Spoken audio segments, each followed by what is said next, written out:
Ketika perang antara Israel dan Iran pecah, saat itu ada peristiwa yang menarik terjadi dengan warga negara kita, termasuk juga buruh migran kita yang ada di Arab Saudi. Mereka mungkin bukan berlomba-lomba, lebih tepatnya menunjukkan kepanikannya dengan memposting rudal-rudal balistik yang ditembakkan oleh Iran dalam jumlah ratusan bahkan ribuan rudal. Mereka berteriak histeris. Dalam bahasa Sasak mereka bilang, "Ina, tolong. Amak, tolong. Ya, kemati ya, Mak." Itu ekspresi ketakutan yang mereka gambarkan ketika mereka berada dalam posisi yang jauh dari tanah air mereka. Di saat mereka merasa tidak ada seorang satupun yang bisa melindungi mereka, hanya mereka sendiri. Tidak ada orang tua, tidak ada sanak famili, mereka bekerja di sana sendirian dan tidak tahu kemana harus meminta tolong. Hari ini Lombok Pos kedatangan tamu istimewa. Seseorang yang mungkin bisa menjawab teka-teki dari keresahan banyak sekali buruh migran kita yang ada di Timur Tengah. Beliau saya rasa adalah orang yang berkompeten untuk memberikan solusi. Kalaupun mungkin bukan solusi, paling tidak kerja panjang kita untuk memberikan rasa aman bagi warga negara kita yang ada di Timur Tengah ataupun di luar negeri. Terima kasih Pak Yuda.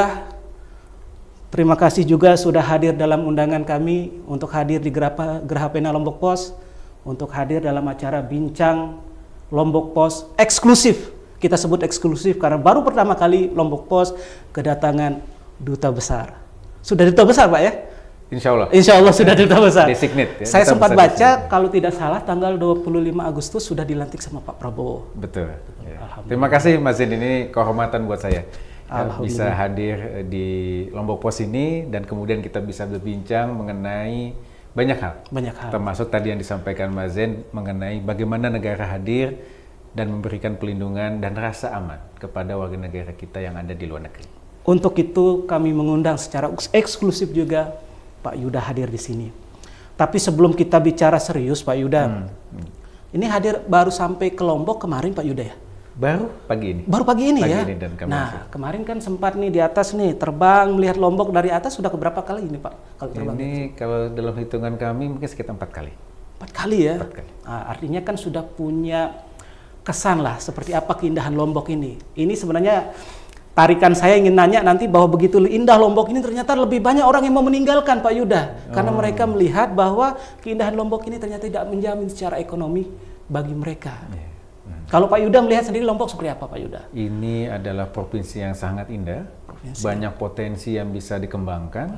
Ya, termasuk tentunya pariwisata. Itu.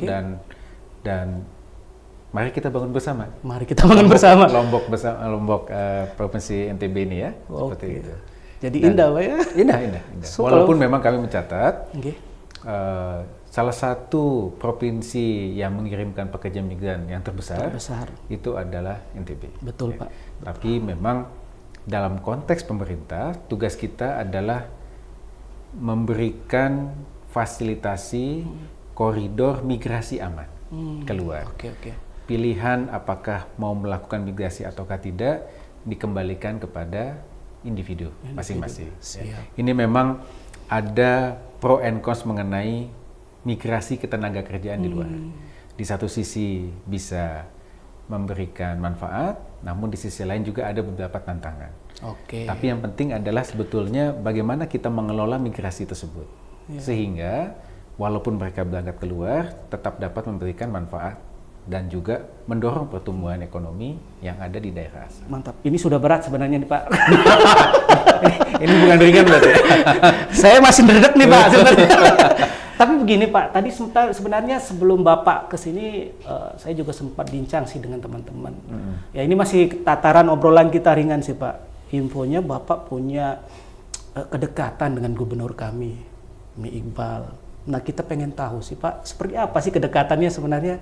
Sampai infonya hari ini khusus ya hadir untuk menemui Mi Iqbal. Kita biasanya manggilnya Mi di sini. Betul. Siap.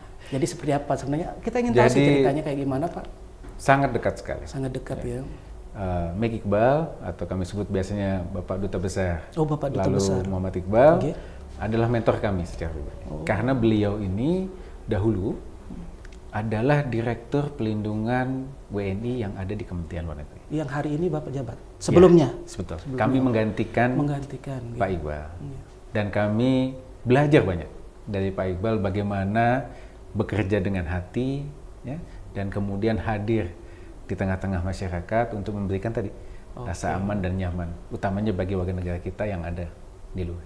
Nah, kebetulan kami akan segera berangkat bertugas, ya, kami sekalian mau pamit dan juga berdiskusi dengan Pak Dubes Iqbal, Pak Gubernur, mengenai bagaimana nanti yang bisa dikerjasamakan dan apa yang bisa kami bantu sebagai duta besar kita di UAE untuk mengembangkan ekonomi daerah.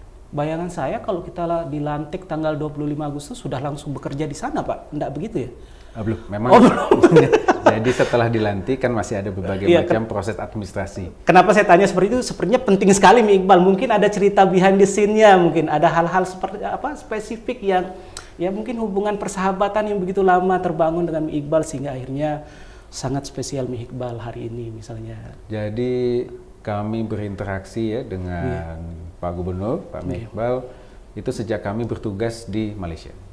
Jadi kami 3,5 tahun bertugas di Malaysia sejak tahun 2013 hingga 2016. Nah, di situ kami banyak berinteraksi karena kami bekerja di perwakilan Pak Dubes Iqbal sebagai Direktur Pelindungan WNI. Nah, jadi kami banyak berinteraksi dan jadi kami di situ terbangun hubungan emosional lah antara Bapak dengan Mi Iqbal ya. Betul. Panggilannya apa kalau ke Mi Iqbal persahabatannya? Kami panggil Mas. Oh, Mas. Mas Iqbal ya. Oke. Karena betulan sama-sama dari kuliah di Jogja. Oh, sekampus juga? Beda kampus, tapi sama-sama kuliah di Jogja. Ini saya lihat contekan dulu, Pak ya. Saya mau nanya apa ini tadi mikir saya kan. Jadi gini, Pak. Ini kita langsung saja dengan kiprah Bapak semasih menjabat sebagai Direktur Perlindungan WNI. Saat itu kan Pak Yuda banyak berperan langsung dalam melakukan evakuasi. Salah satunya adalah kasus COVID-19 di Wuhan. Kemudian ada juga perang yang terjadi di Sudan. Koreksi saya untuk data, kalau tidak salah, kalau di Wuhan ada sekitar 926 kalau tidak salah yang dievakuasi saat itu. Di Wuhan? Di Wuhan. 273. 273. Oh, berarti yang Sudannya mungkin yang 900. Iya, yang Sudan hampir 1.100. Oh, hampir 1.100 ya. Mungkin saya kurang update datanya. Ya, artinya itu kan kerja yang luar biasa ya saat itu ya. Kita saja di Indonesia saat itu teror COVID ini begitu mengerikan ya. Artinya kerjanya seperti apa sih saat itu, Pak, secara teknis? Bapak mungkin bisa menceritakan yang bukan sisi normatifnya, tapi bagaimana kemudian Bapak meyakinkan masyarakat di sana kemudian supaya mau keluar dari Wuhan dengan segala macam persoalan yang muncul saat itu, Pak. Iya. Jadi saya masih ingat kami dilantik sebagai Direktur Pelindungan WNI itu bulan September tahun 2019. Kemudian 4 bulan kemudian pecahlah pandemi COVID. Yang utama pada saat itu adalah di Wuhan. Di Wuhan saat itu Indonesia masih hijau, kita belum terinfeksi COVID pada saat itu. Namun yang kita tahu adalah begitu banyak korban yang berjatuhan di Wuhan pada saat itu. Itu benar nggak foto gambar-gambar yang orang kayak sekarat atau kemudian apalah, sengeri itu ya memang COVID itu. Kenapa kemudian di Indonesia tidak terjadi seperti itu, Pak ya? Sampai orang bergetar kayak begitu mengerikan video yang beredar itu, Pak. Ya, jadi memang tentunya pada saat COVID itu terjadi, kita pun belum dapat pemahaman yang utuh ya mengenai apa itu COVID. Yang kita tahu korban berjatuhan. Betul. Dan kemudian ada kewajiban dari negara untuk tadi menyelamatkan warga negara kita yang ada di sana. Jadi kalau kita mengacu kepada Undang-Undang 37 tahun 99 mengenai hubungan luar negeri, di situ ada pasal khusus yang menyebutkan bahwa negara memindahkan warganya dari situasi berbahaya ke wilayah yang aman. Itu menjadi tanggung jawab negara, dan kita ingin memastikan bahwa tugas tersebut dapat terlaksana dengan baik. Nah, jadi pada saat itulah kemudian teman-teman KBRI Beijing melakukan pendataan para WNI kita di sana, menenangkan mereka dan memastikan bahwa kita sudah memiliki rencana kontingensi untuk melakukan langkah-langkah evakuasi. Nah, kemudian kita kirimkan satu pesawat khusus untuk bisa menjemput mereka. Bapak turun langsung ke lokasi? Ya, pada saat itu kami memang ditugaskan di Jakarta yang untuk mengkoordinasikan seluruh operasi, karena kan kita bukan hanya memindahkan dari Wuhan ke Indonesia, tapi juga kita berkoordinasi dengan kementerian lembaga yang lain bagaimana penanganannya di Indonesia. Karena kita juga harus memperhatikan situasi psikologis masyarakat Indonesia. Iya, karena betul, kan kita membawa, ini kan kalau kami bisa sampaikan, suspek begitu Pak ya, orang yang dalam berbagai macam kesempatan ya, kita sudah banyak melakukan proses evakuasi. Baik itu evakuasi karena konflik bersenjata ya, maupun bencana alam.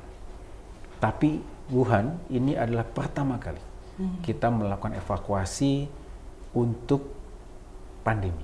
Ya, yang sifatnya biohazard seperti itu. Nah, dan tidak bisa dideteksi juga. Betul. Ya, kalau evakuasi di konflik bersenjata, kita kan tahu di mana lokasi pertempuran. Betul Bang. Kalau ini penyakit kan kita tidak bisa lihat. Iya. Jadi di satu sisi negara wajib menyelamatkan warga negara kita yang ada di luar, namun di sisi lain kita pun harus memastikan agar penanganan saat mereka tiba di Indonesia tidak memberikan implikasi atau menyebar ya. Seperti itu. Karena itulah kemudian berbagai macam SOP kita bangun untuk memastikan bahwa proses evakuasinya aman bagi WNI dan juga aman bagi masyarakat sekitar, termasuk proses karantina yang kita persiapkan. Pada saat itu di karantina di Pulau Natuna. Iya, ingat betul saya, mereka itu kan tidak boleh, harus diam di tempat itu kan dulu. Betul. Ada proses protokol yang sangat ketat yang harus mereka lalui kan? Betul. Jadi pada saat itu unsur-unsur tim evakuasi dari Kemlu kan juga dari teman-teman TNI, ya, baik itu dari tim pengamanan pesawat ya, dan juga untuk kesehatannya. Kalau yang di Sudan Pak? Yang di Sudan sama. Ya, kalau di Sudan kan konflik bersenjata. Konflik bersenjata. Kami masih ingat pada saat itu kita masih Lebaran. Iya. Jadi perintah evakuasi ya pada saat Menteri Luar Negeri pada saat itu Bu Retno Marsudi. Itu 2024 Pak ya? Itu 2023. 2023 ya? 2023 diputuskan untuk melakukan evakuasi karena statusnya sudah sangat membahayakan dan kita tetapkan sebagai siaga 1. Nah, siaga 1 lah di saat kita melihat bahwa potensi ancaman itu sudah begitu tinggi bagi keselamatan warga negara kita, dan untuk itulah kita aktif melakukan proses evakuasi. Itu prosesnya, saya jadi pengen tahu lebih detail Pak. Proses untuk kita, ini kan ada dua kelompok ini, bersitegang, berseteru lah. Betul. Meyakinkan bahwa misi kita memang untuk menyelamatkan warga kita, bukan untuk kepentingan yang lain yang mungkin bagi mereka ini bagian dari intelijen atau apapun. Itu gimana bahasanya Pak?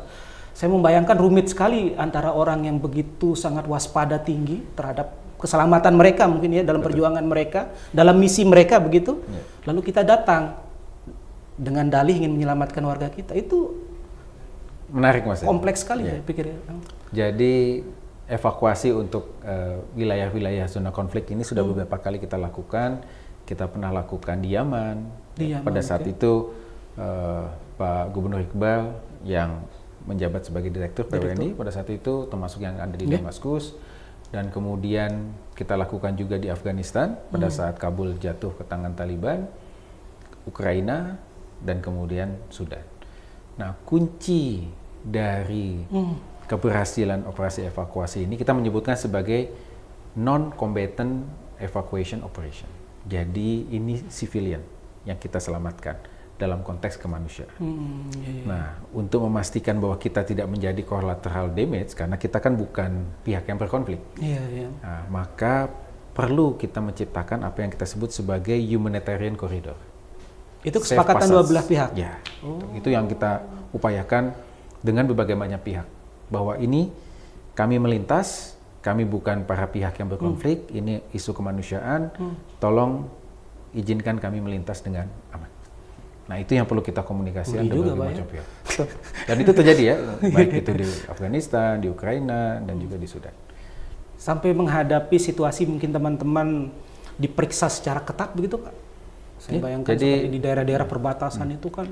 Yang kesulitan yang tinggi adalah ketika konflik itu bukan konflik antara regular army. Kalau di konflik horizontal ini kan lebih sulit kan, karena banyak pihak yang terlibat dalam konflik dan tidak semuanya itu adalah regular army yang punya garis komando yang jelas. Sebagai contoh di Sudan, pada saat itu sebetulnya antara RSF dan SAF, ya, Rapid Support Forces yang milisi, dan juga SAF, Sudan Armed Forces, sudah ada gencatan senjata di level atasnya. Tapi di bawahnya? Tapi di lapangan masih ada baku tembak. Itu yang kemudian memang menyulitkan proses evakuasi. Liar juga mereka nanti kan Pak, salah-salah mereka tembak kita kalau pas melintas. Betul. Dan betul terjadi. Oh betul terjadi? Jadi pada saat itu mobil KBRI yang sedang mengangkut para WNI kita itu tertembak. Ada korban? Enggak, alhamdulillah tidak. Jadi mobilnya tertembak, ya, pada saat itu sempat menyingkir mobilnya dan tertembak. Tidak ada barikade khusus atau tanda khusus bahwa mereka tidak boleh ditembak gitu? Mobil itu sebetulnya menggunakan plat diplomatik. Harusnya sesuai dengan hukum internasional, maka korps diplomatik itu harus dilindungi. Tapi sekali lagi tadi kami sampaikan, ini kan konflik horizontal. Tidak semuanya ini paham tentang aturan-aturan internasional. Iya juga sih. Ini kan milisi-milisi di bawah nih. Dia hanya tahu ada mobil bergerak, tembak seperti itu. Padahal itu adalah mobil diplomatik. Harusnya sesuai hukum internasional, harus dilindungi. Nah ini yang salah satu ancaman yang terbesar ya ketika kita melakukan proses evakuasi. Pada saat evakuasi itu kan ada beberapa warga juga yang menolak untuk evakuasi dengan alasan mereka harus bekerja dan lain sebagainya. Apa yang menjadi problem kita meyakinkan mereka bahwa keamanan mereka sedang terancam gitu, sehingga mereka lebih memilih diam dalam konflik itu dan mungkin mendengar desingan peluru setiap saat begitu Pak? Yeah. Jadi menarik ya ini pertanyaan Mas Zain ini, karena itu memang yang kita hadapi setiap kali kita melakukan proses evakuasi. Di satu sisi tadi kami sampaikan tugas negara adalah aktif melakukan proses evakuasi untuk melindungi jiwa dari setiap warga negara kita. Yang kedua, bagaimana cara melaksanakannya? Kita sudah siapkan rencana kontingensi dan kita jelaskan rencana kontingensi tersebut kepada masyarakat Indonesia yang ada di lokasi, termasuk update situasi dan kemungkinan risikonya. Tapi memang berdasarkan undang-undang, kewajiban negara untuk mengevakuasi, tapi pilihan untuk evakuasi ataukah tidak itu dikembalikan kepada masing-masing WNI. Sifat evakuasi yang kita lakukan itu adalah voluntary, bukan mandatory. Jadi masing-masinglah yang memilih apakah ikut evakuasi ataukah tidak. Tugas kami memberikan informasi. Ini loh situasinya sudah mengancam jiwa. Itulah kemudian dalam prosedur kami ketika kami sudah jelaskan dan ada yang memilih untuk tetap tinggal, maka kami meminta mereka membuat surat pernyataan. Namanya surat pernyataan tanggung jawab mutlak. Artinya negara sudah hadir nih menawarkan untuk memberikan ruang bagi mereka, tapi kalau mereka menolak, maka mereka sudah paham dengan segala macam resiko yang terjadi. Termasuk yang perlu mereka pertimbangkan adalah ketika eskalasi ini semakin meningkat, kemampuan kami untuk menyelamatkan mereka itu akan sangat terbatas. Nah itu yang perlu dipahami. Harus mereka karena kami bukan Superman nih. Kami bukan Superman. Kami bekerja berdasarkan prosedur dan assessment di lapangan, termasuk informasi intelijen yang kita terima. Jadi kita tidak menunggu sampai situasinya sangat kondusif. Itu akan terlambat. It's too late. Jadi itu yang kami sampaikan kepada masyarakat. Please, ketika kita sudah melakukan operasi evakuasi dan mereka memilih untuk tetap tinggal, ya itu ada resikonya. Resikonya adalah ketika situasi meningkat semakin buruk, kemampuan kami untuk menyelamatkan mereka akan sangat terbatas. Ya artinya itu kembali ke pilihan mereka sendiri Pak ya. Betul. Dan 45 ya kalau tidak salah itu mereka yang jumlahnya yang menolak gitu. Saya dari sisi data itu yang sempat saya eksplorasi. Sekitar situ. Kondisi mereka saat itu aman? setelah aman. pasca. Tidak ada korban kita ya. Jadi walaupun mereka memilih untuk tetap tinggal, komunikasi dengan KBRI terus dijaga. Termasuk KBRI Khartoum, ya, kan tetap teman-teman di KBRI tetap berada di wilayah Sudan. Walaupun lokasi KBRI-nya kita pindahkan ke Port Sudan. Jadi komunikasi tetap kita lakukan, dan setelah kita evakuasi besar-besaran, pada saat itu ada beberapa yang 1-2 menyusul. Seperti itu. Hanya ini tadi tuh, kami ingin menyampaikan bahwa negara hadir effort untuk pemerintah. Ya, yang menyusul ini kan akan berat ya. Sekali lagi, karena memang tugas kami adalah bukan hanya memastikan keselamatan WNI, namun juga memastikan keselamatan para pelindung ini. Oh iya, betul. Karena mereka kan akan beresiko kalau bolak-balik seperti itu. Nah, ini yang perlu mereka juga punya nyawa yang harus diselamatkan, Pak ya. Kalau Mas Zen naik pesawat, ya, kan selalu nih pramugari akan menjelaskan bagaimana cara menggunakan masker. Betul. Nah, pasti kan yang dijelaskan adalah gunakan masker sendiri dulu, baru menolong orang lain. Betul. Itu pun yang kami lakukan. Kami harus pastikan bahwa tugas pelindungan WNI berjalan, namun keselamatan para pelindung ini juga harus kita pastikan. Mereka yang utama ya. Walaupun tentu pasti ada risiko ya. Ada risiko yang dihadapi oleh teman-teman yang terjun ke lapangan, tapi kita coba mengelola risiko tersebut. Walaupun tetap ada risiko. Ini yang salah satu sebagai contoh nih. Pada saat Wuhan gitu ya. Ya, di Wuhan itu juga katanya ada yang menolak juga ya. Iya, pada saat itu kan dalam konteks evakuasi, kami kan membentuk tim evakuasi. Betul. Dari unsur Kemlu, dari unsur TNI. Nah, tugas terberat saya adalah pada saat itu menelpon istri dari rekan-rekan kerja kami yang ditugaskan sebagai tim evakuasi. Harus menelpon mereka tugas. Jadi kan meyakinkan keluarganya. Saya minta izin. Minta izin. Ya, Mbak, ini suaminya diperlukan oleh dinas untuk melakukan tim evakuasi. Sebagai tim evakuasi, saya harus sampaikan secara jujur bahwa ada risiko. Namun kami akan lakukan berbagai macam upaya agar suami Mbak bisa kembali ke Indonesia dengan selamat. Saya minta izin, tolong diizinkan. Itu yang paling berat, karena saya tahu resikonya besar. Walaupun kami sudah membentengi dengan berbagai macam SOP, the risk is there. Resiko itu ada di sana. Gitu ya. Nah, itu yang juga kami harus jujur juga dengan keluarga, gitu ya, dari teman-teman bahwa ya inilah tantangan dan tanggung jawab sebagai abdi negara ya untuk memastikan keselamatan WNI. Luar biasa. Pak, kita kembali lagi ke tantangan khususnya PMI kita ya, pekerja migran kita. Hari ini kita masih menghadapi salah satu persoalan terberat adalah tindak pidana perdagangan orang, human trafficking. Betul. Kemudian juga scam online. Yeah.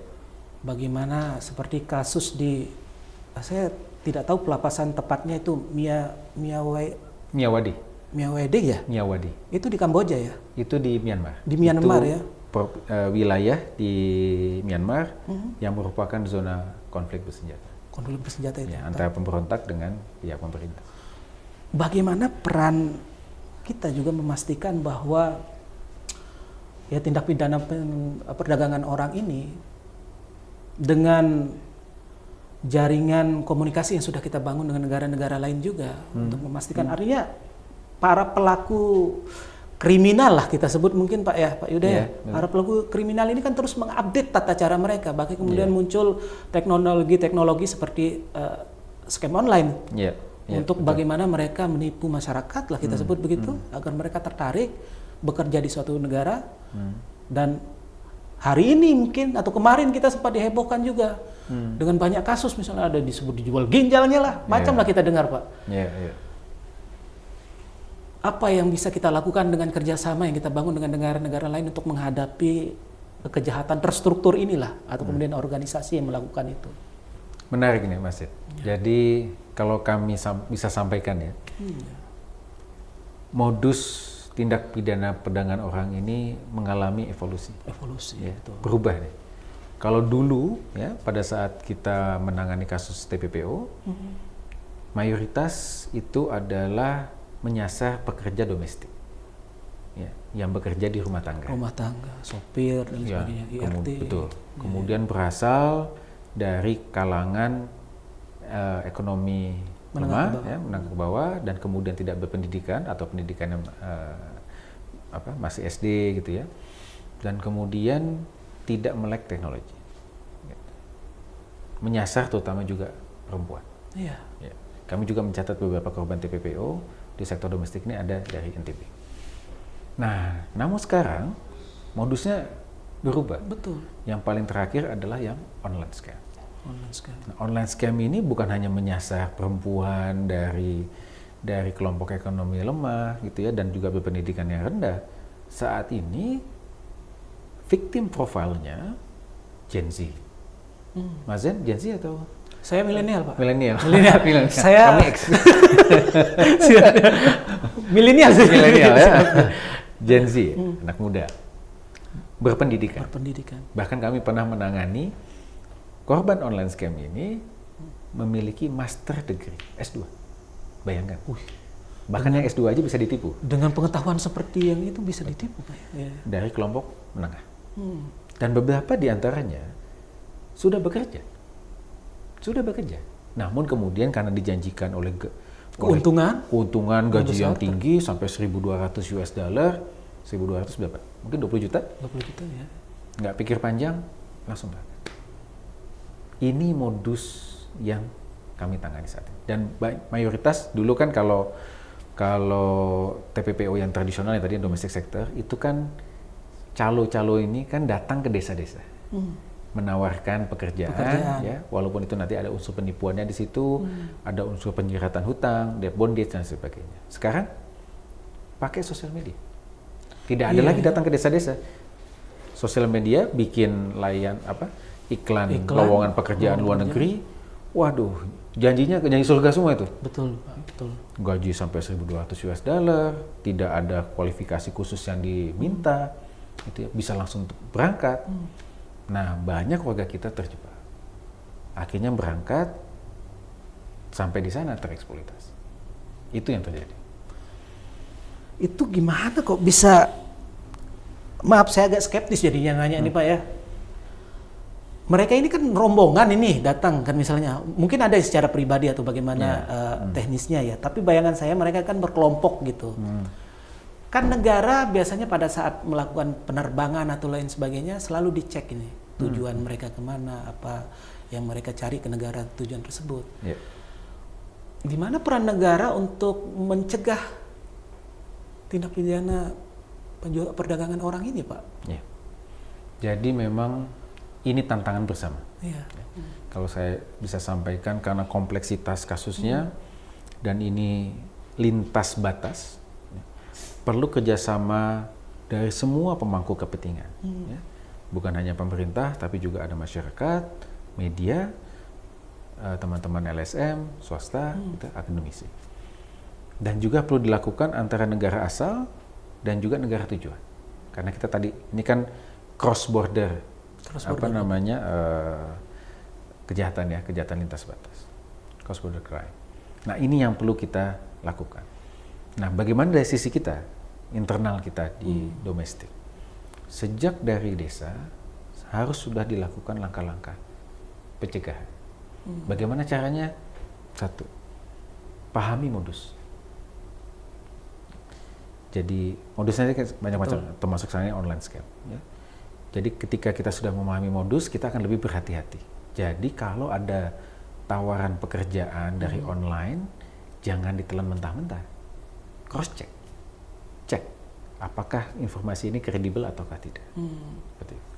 Sorry Pak, sebelum saya lupa, tapi sering ada juga true story ya, artinya mereka lihat misalnya iklan di media sosial, ternyata dia berhasil misalnya. Kan ini kadang-kala jadi justifikasi mereka kan, orang-orang yang belum berangkat ini ternyata ada kok yang berhasil ternyata dengan cara ini.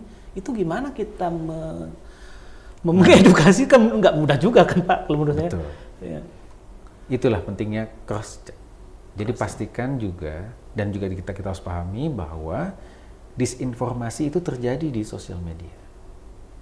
Jadi pelaku-pelaku trafficker ini yang melakukan disinformasi, menyampaikan success story. Success story padahal bohong. Seperti itu. Nah, itu kan ditelan mentah-mentah oleh. Jadi kita tahu bagaimana cara cross-check-nya. Satu, sangat mudah sebetulnya. Kalau tidak menyebutkan nama perusahaan, question mark, gitu. Menawarkan gaji tinggi kok tidak menyebutkan nama perusahaan. Iya, oke, gitu. Masuk. Terus kedua, kalau ada nama perusahaannya kan gampang bisa dicek. Oh iya, ya. Di Google ya. Pastikan kredibilitasnya gimana. Ketiga, kalau masih ragu-ragu juga, tanyakan kepada instansi terkait, kepada KP2MI, ya, Kementerian Pelindungan Pekerja Migran, ataupun kepada Disnaker di daerah masing-masing untuk bisa cross-check ini betul nggak sih. Nanti mereka akan berkoordinasi juga dengan kami. Kami akan cek di perwakilan untuk memastikan bahwa ini tawarannya benar ataukah tidak. Seperti itu. Jadi ada berbagai macam cara untuk bisa memeriksa kredibilitas dari tawaran pekerjaan yang luar negeri. Tapi sekali lagi, jangan mudah percaya dengan berbagai macam success story, quote unquote, yang ada di sosial media. Karena bisa jadi itu adalah disinformasi yang dilakukan oleh para pelaku ini ya. Betul. Gitu. Nah, kemudian kedua tadi ya, terkait dengan bagaimana kita melakukan langkah pencegahan. Selain tadi memahami modus, yang kedua, pahami bagaimana bekerja sesuai dengan prosedur. Kita punya Undang-Undang 18 tahun 2017 mengenai pelindungan pekerja migran, ada tahapan-tahapannya yang harus dilakukan, ikuti. Karena dengan tahapan itulah kemudian berbagai macam mekanisme pelindungan itu bisa bekerja dengan optimal untuk memberikan pelindungan. Bear in mind bahwa pelindungan itu bukan hanya terjadi di luar negeri. Justru yang krusial itu adalah pelindungan sebelum berangkat. Karena kalau berangkatnya sudah sesuai prosedur dengan berbagai macam dokumen yang benar, maka insya Allah, ya, dalam catatan kami, kasus yang dihadapi oleh pekerja migran yang berangkat sesuai prosedur itu relatif minimal. Kasus yang kami hadapi yang paling banyak itu adalah pekerja migran yang non prosedural, karena mereka tidak dilindungi sejak awal. Tapi kadang gini juga Pak, ini skeptisnya masyarakat juga sih, saya coba menyampaikan saja. Kadang ketika kita meyakinkan masyarakat bahwa melalui jalur-jalur prosedural mereka akan lebih safe, lebih aman sampai ke negara tujuan, bahkan kemudian ada asuransi dan lain sebagainya, mereka bahkan berpikir skeptis lah, menganggap bahwa itu caranya negara saja, cari-cari uang kita aja, minta-minta uang. Nah, itu yang muncul Pak. Gimana kita menjawab seperti itu Pak? Stigma itu memang ada di masyarakat. Ya, satu lagi. Tantangan bagi pemerintah adalah bagaimana membuat proses penempatan itu mudah, murah, cepat, aman. Bahkan gratis mungkin Pak ya? Iya. Bisa gratis ya. Memang sih tetap ada beberapa hal yang perlu dibayar. Contoh misalkan ongkos mengurus KTP ya, betul. KCK yang terkait dengan dokumen pribadi itu kan dibebankan oleh pada masing-masing. Tapi KP2MI juga sudah menetapkan cost structure ya. Apa yang boleh dibebankan dan apa yang tidak boleh dibebankan kepada calon pekerja migran. Nah, itu yang environment tata kelola itu yang kita perlu bangun di Indonesia. Sehingga proses yang formal ini bisa quote unquote ya berkompetisi dengan calo. Memang tidak akan mungkin bisa kompetisi 100% dengan calo, karena calo itu tidak pakai prosedur. Iya betul. Ini kan datang ke desa-desa, namanya sponsor ya, udah mana data saya bikinkan paspor gitu ya, nanti langsung berangkat, ya, nggak pakai prosedur apa-apa, ya, langsung bahkan keluarganya dikasih uang, namanya uang fit. Ini pasti di lingkungan betul, Pak, masyarakat juga sudah paham. Sempat saya dengar itu. Uang fit. Itu sebetulnya itu adalah penjeratan hutang. Kesannya kan enak nih, wah belum kerja aja udah dapat duit. Udah dikasih duit. Padahal justru itulah penjeratan hutang. Karena mereka biasanya ditawarkan pekerjaan yang indah-indah. Sampai di sana dieksploitasi, komplain keluarganya, jawabannya trafficker itu adalah, loh kan Anda sudah terima uang. Bayar dulu utangnya. Dia nggak utang.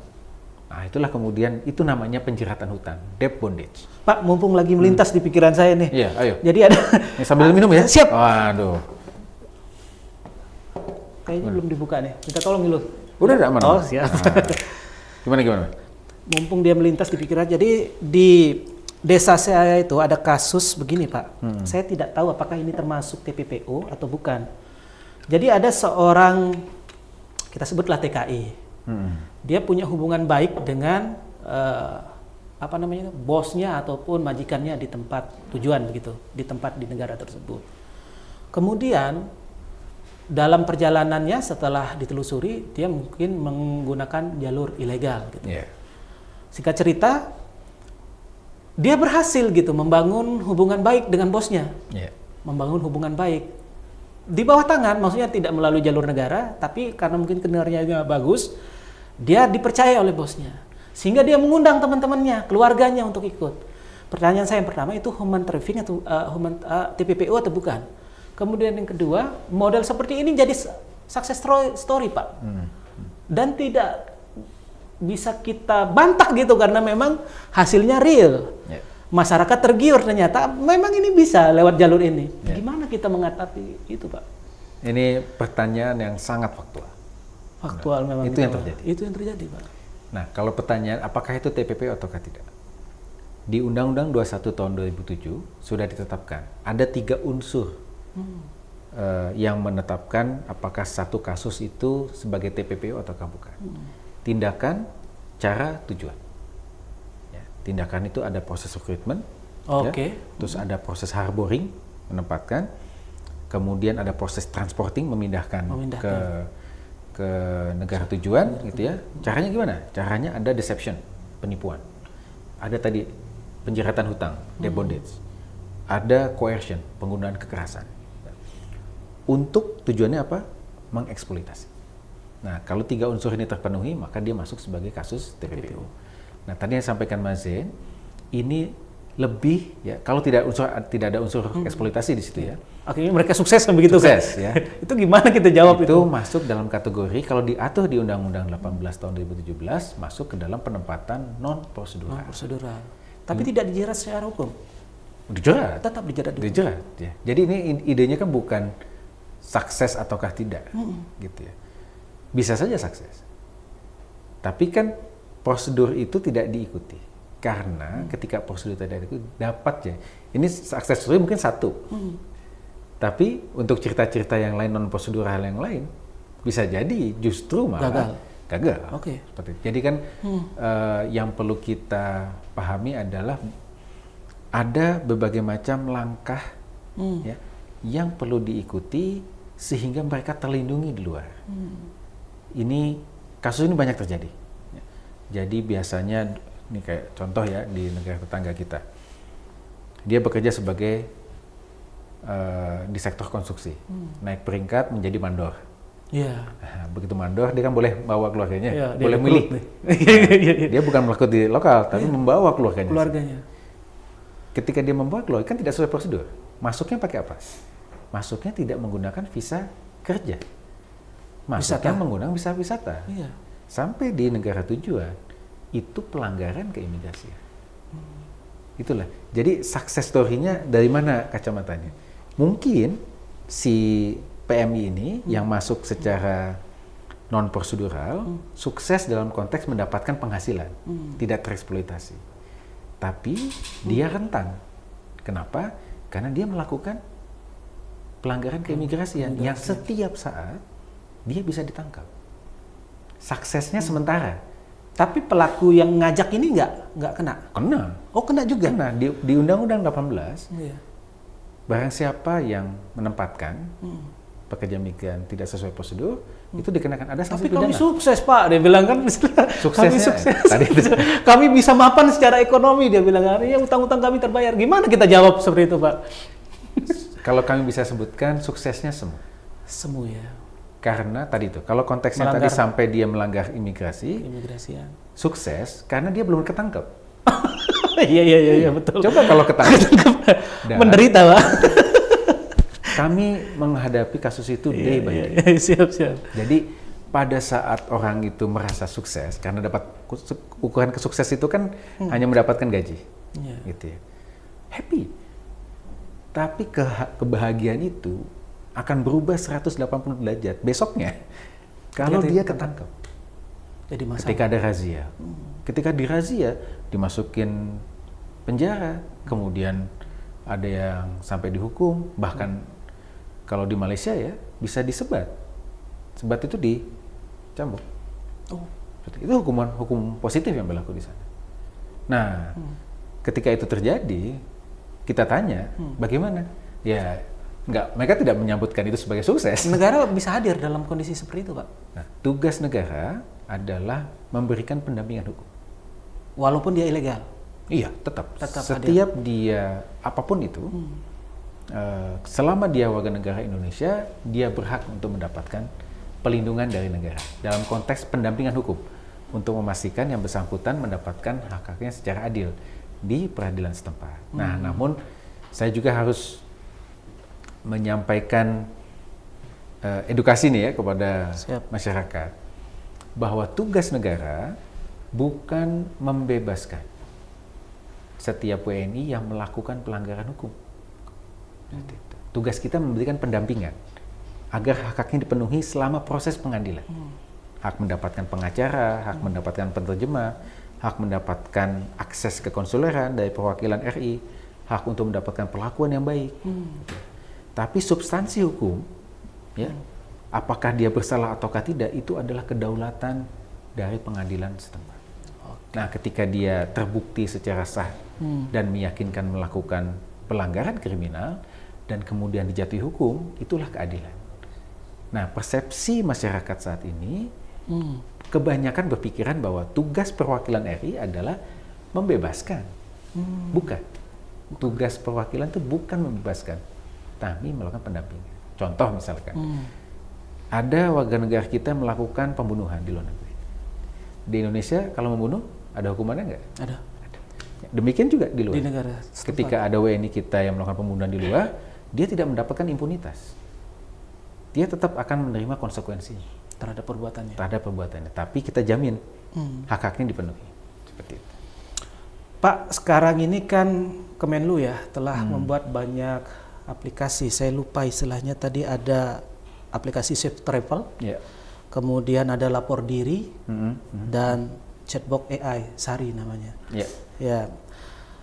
Bagaimana ini mampu mengubah diplomasi kita terhadap nasib para WNI kita ataupun PMI kita yang berada di luar negeri, Pak?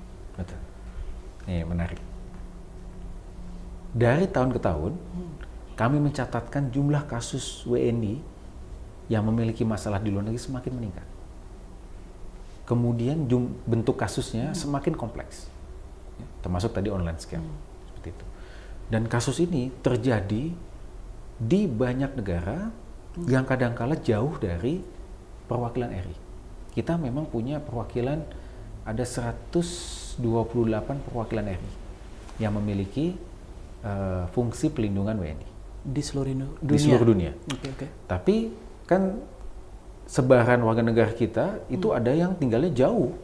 Betul. Dari perwakilan RI. Kan perwakilan itu kan ada kan di capital ya, di ibu kota. Sedangkan banyak warga negara kita yang menyebar jauh dari ibu kota. Dengan jumlah yang banyak, kompleksitasnya tinggi, sebarannya besar, maka tidak bisa tidak. Kita harus menggunakan teknologi informasi. Kita harus berinovasi agar tujuannya layanan perwakilan RI dapat dijangkau dengan cara yang mudah, murah, cepat, aman. Nah, bagaimana caranya? Ya, tadi kita inovasikan, kita gunakan apa yang kita sebut sebagai transformasi digital. Jadi layanan kita bertransformasi secara digital. Kita sudah punya 2 platform. Pertama, portal Peduli WNI. Ini sifatnya web based ya, untuk lapor diri, pelayanan kekonsuleran, dan pengaduan kasus. Jadi sekarang mengadu kasus tidak perlu datang ke KBRI, cukup online, anytime, anywhere, 24/7 bisa dilayani. Nah, yang kedua, Safe Travel. Ini aplikasi mobile yang bisa di-download di App Store maupun di Play Store. Kalau portal Peduli WNI kita dedikasikan untuk WNI yang menetap di satu negara, Safe Travel ini kita dedikasikan untuk WNI yang melakukan perjalanan singkat. Dan jumlahnya nggak sedikit. Jadi kan ada banyak WNI yang melakukan wisata ke luar negeri, termasuk pendidikan, terus kemudian umroh gitu ya, kunjungan-kunjungan religius, atau mungkin kalau pemerintah melakukan perjalanan dinas. Nah ini kan perlu kita lindungi. Dan jumlahnya sebelum COVID itu bisa mencapai 9 juta WNI kita yang keluar dan melakukan perjalanan singkat. Nah ini yang kita lindungi dengan aplikasi Safe Travel. Jadi di situ memuat berbagai macam aturan atau informasi bagaimana melakukan perjalanan dengan cara yang aman. Kalau termasuk ada fiturnya emergency button. Oh itu yang ada emergency button. Jadi ketika ada masalah yang sifatnya membahayakan jiwa, bisa pencet emergency button dan otomatis aplikasi itu akan mencari perwakilan RI yang terdekat by distance. Sebentar Pak, untuk yang emergency button ini, kadang-kala kan kita menghadapi situasi begini Pak. Artinya, oke lah bagi mereka yang melalui proses yang prosedural. Tapi yang tidak prosedural kan malu mereka Pak untuk ketahuan. Bisa dimarah-marahi dia nanti di KBRI misalnya, atau dimanapun lokasi yang terdekat untuk mereka melaporkan diri. Sehingga mereka cenderung akan menghindari penggunaan aplikasi itu. Gimana kita meyakinkan itu Pak? Nah inilah kemudian kenapa kami berterima kasih kepada Lombok Pos memberikan kesempatan bagi kami. Nah ini bentuk sosialisasi dan juga edukasi kepada masyarakat.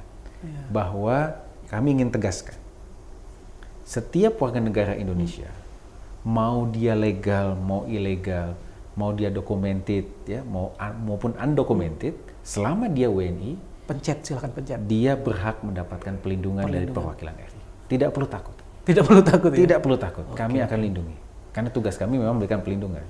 Dan yakin ini tidak akan dimarahi? Enggak lah. Ya. Tapi kan biasanya kita ditanya-tanya nanti kenapa kamu bisa ilegal? Balik kamu lagi. Jadi deportasi kita nanti Pak. Jadi deportasi itu adalah urusan dari negara setempat. Itu kewenangan dari negara setempat. Dan kita tidak pernah melaporkan warga negara kita ke otoritas setempat. Kita dalam konteks pelanggaran gitu ya. Itu kan kewenangan dari negara setempat. Data tetap ada di kita dan itu tidak akan di-share. Ya, itu data pribadi yang kita lindungi.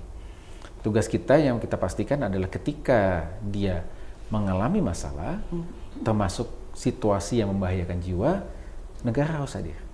Sebagai contoh nih ya, pada saat kami melakukan evakuasi, ya, di bagian kami selalu mendapati WNI kita yang undocumented. Contoh pada saat kami evakuasi dari Lebanon kemarin. Diapain dia Pak?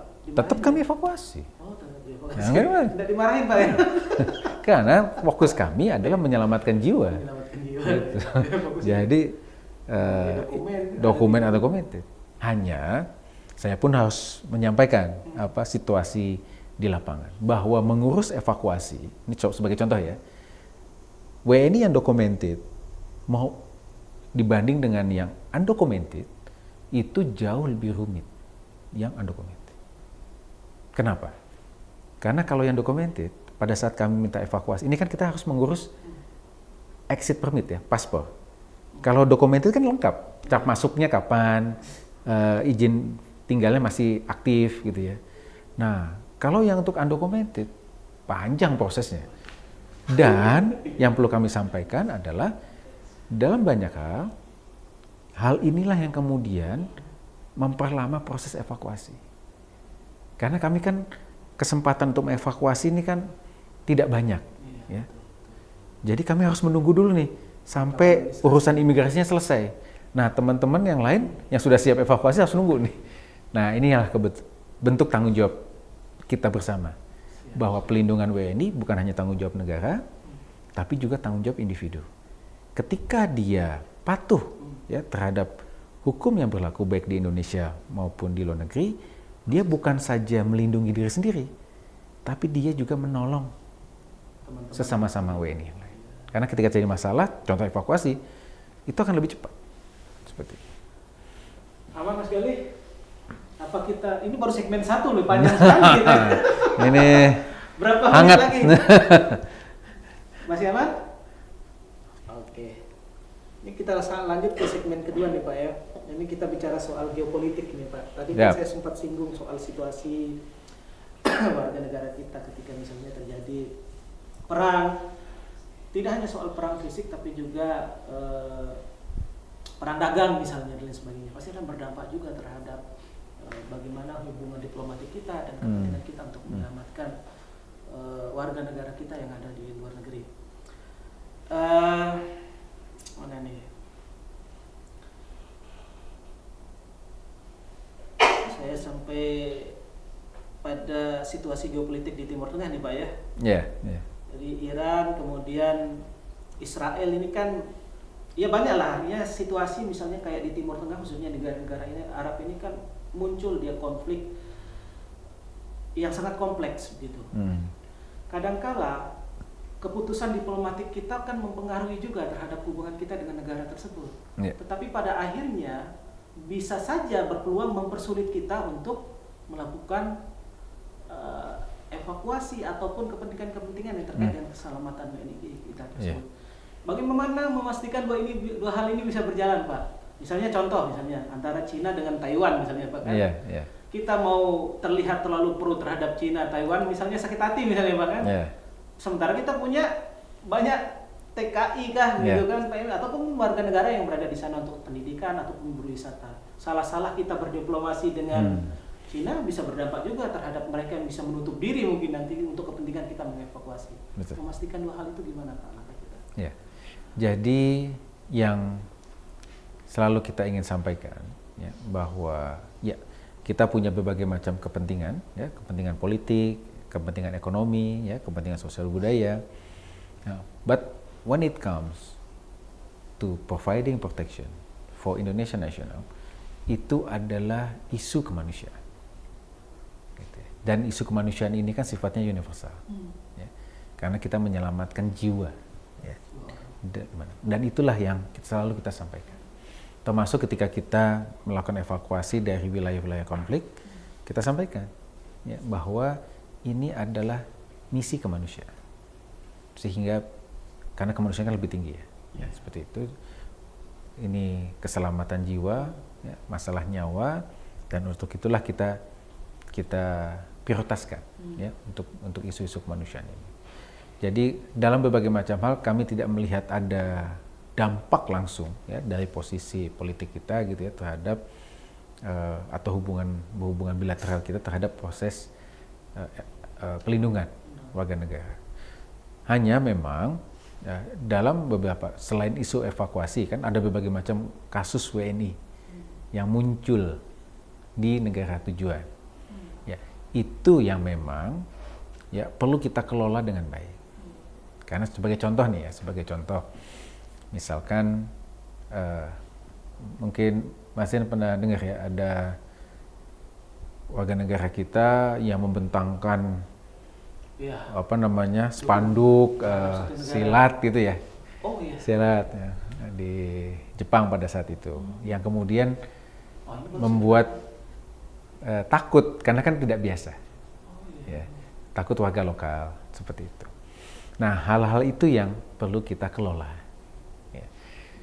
Tidak secara langsung berdampak kepada hubungan diplomatik, tidak.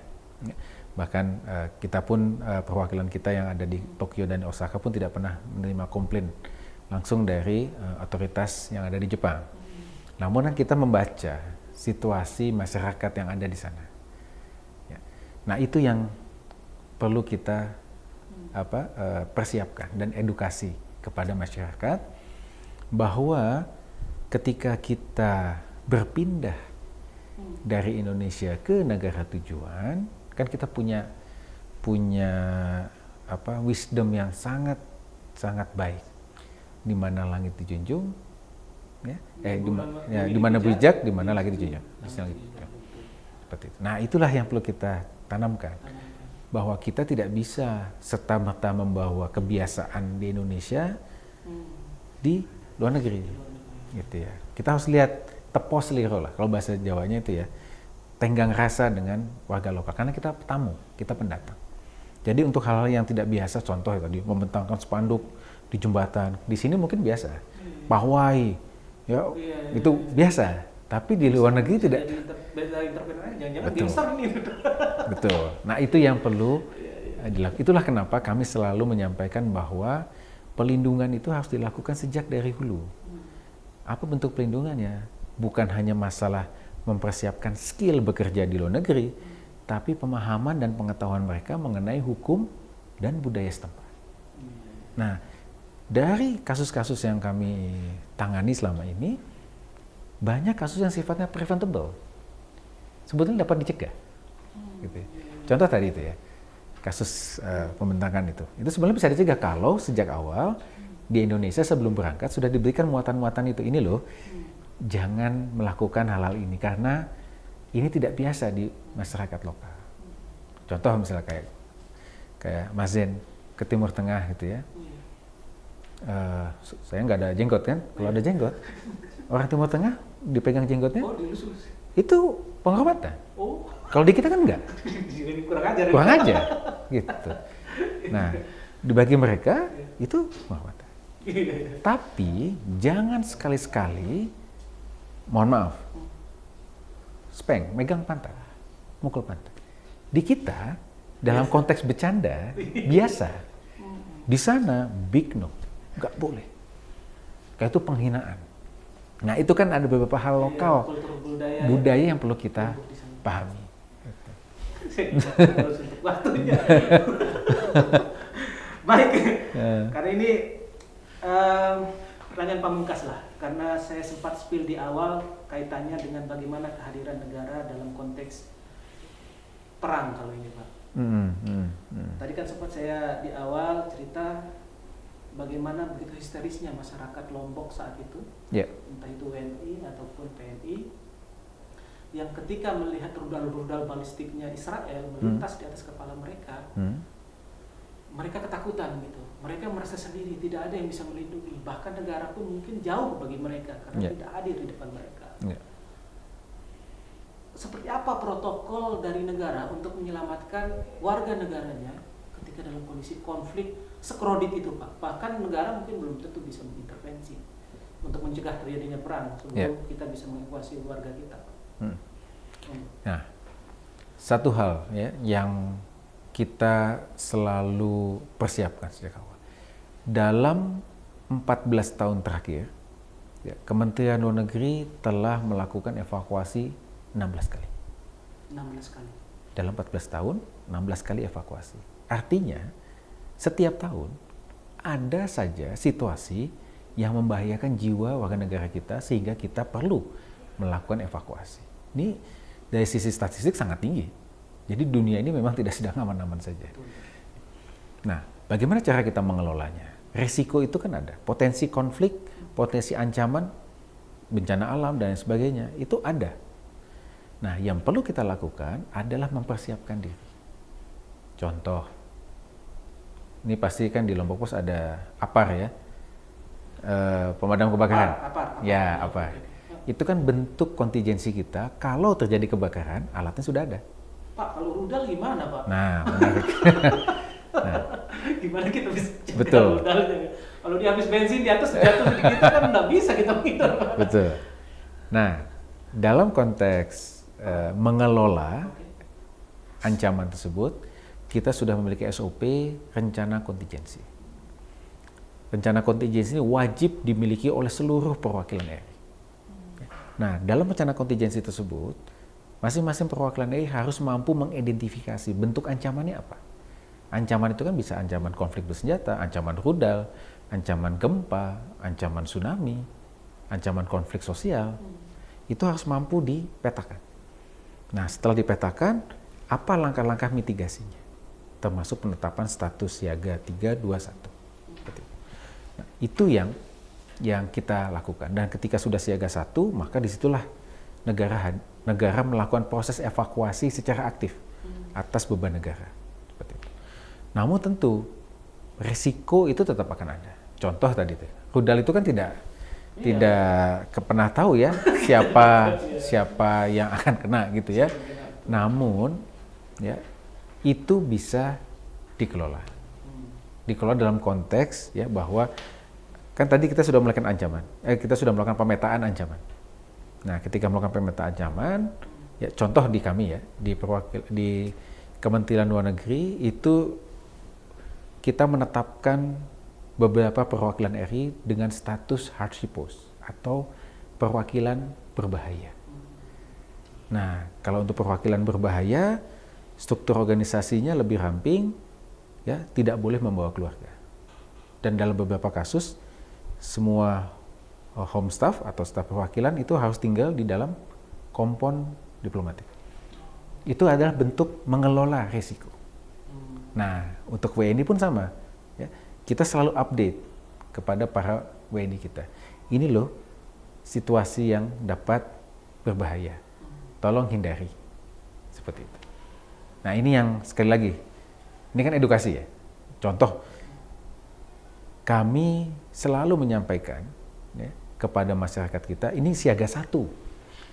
Jangan melakukan perjalanan ke lokasi itu. Nah, itu adalah bentuk pencegahan kita atau mitigasi kita. Di beberapa negara contoh ya, saat ini yang statusnya siaga 1, Palestina, Israel, Lebanon, kemudian Iran, Suriah. Siaga 1. Jangan ke sana. Itu bentuknya. Jadi kita tidak perlu menunggu ada rudal. Jangan ke sana gitu. Jangan ke sana. Tapi kalau rudalnya lewat di atas kepala kan nggak bisa gitu. Kita nggak tahu kapan. Ya, itu. Pak Yuda, banyak sekali sebenarnya ingin saya tanyakan ke Pak Yuda. Sepertinya seharian pun kita podcast sudah nggak selesai.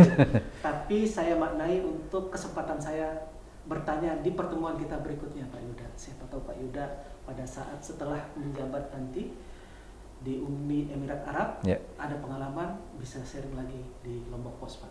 Most welcome. Ini kehormatan buat kami dan sangat senang sekali. Kita juga kehormatan, Pak. Gitu, Pak. Sebelumnya terima kasih Pak Yuda sudah berbagi cerita. Saya ucapkan selamat bertugas mewakili teman-teman di Lombok Pos. Semoga sukses selalu di Uni Emirat Arab nanti. Terima kasih Mas Zen, terima kasih juga untuk teman-teman Lombok Pos ya sudah mengundang kami di sini, dan mudah-mudahan diskusi kita ini bisa membantu memberikan informasi kepada masyarakat mengenai peran negara untuk melindungi masyarakatnya, termasuk bagaimana masyarakat melindungi dirinya sendiri. Nah, mudah-mudahan nanti kita ada kesempatan di satu hari lain. Pak Yuda bisa datang lagi ke sini. Insya Allah. Terima kasih Mas Zen. Siap. Demikian pemirsa Lombok Pos, bincang Lombok Pos eksklusif hari ini dengan Pak Yuda, Dubes untuk Uni Emirat Arab. Assalamualaikum warahmatullahi wabarakatuh.